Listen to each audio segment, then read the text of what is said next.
Hello' everyone, welcome to my another vlog. আপোনালোকে গম পাইছে মোৰ বিয়া, সেইকাৰণে সকলোৱে মোক ভাত খাবলৈ নিমন্ত্ৰণ দিছে আৰু এয়া ভাত খাবলৈ গৈছিলোঁ খুৰাহঁতৰ ঘৰত।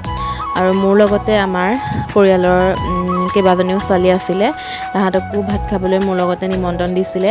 আৰু শেষলৈকে ভিডিঅ'টো চাই থাকক, আমি কি কি কৰিলোঁ আপোনালোকক দেখুৱাই থাকিম।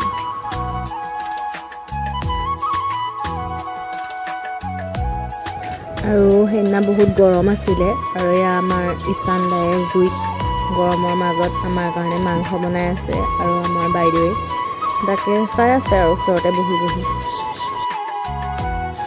এয়া এতিয়া খানা ৰেডি হৈ গ'ল, আমি সকলো বহিছোঁ। এয়া জিৰা ৰাইচ বনাইছিলে আৰু চিকেন বনাইছিলে। খাবলৈ খানাটো বহুত টেষ্টি আছিলে।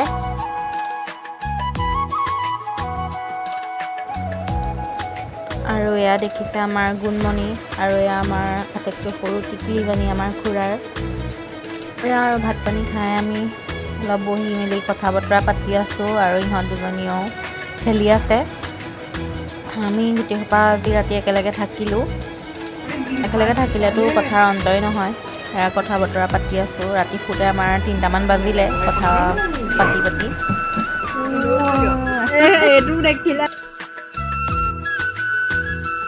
আৰু এয়া গুলুক আমি কম্বলৰ তলত সোমোৱাই থৈছোঁ গৰমত।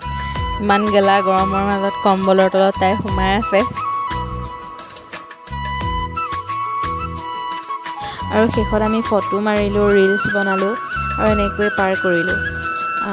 আজিৰ ভিডিঅ'টো ইমানতে সামৰিছোঁ। আকৌ এটা নতুন ভ্লগৰ সৈতে আপোনালোকক পুনৰবাৰ লগ পাম। Bye bye.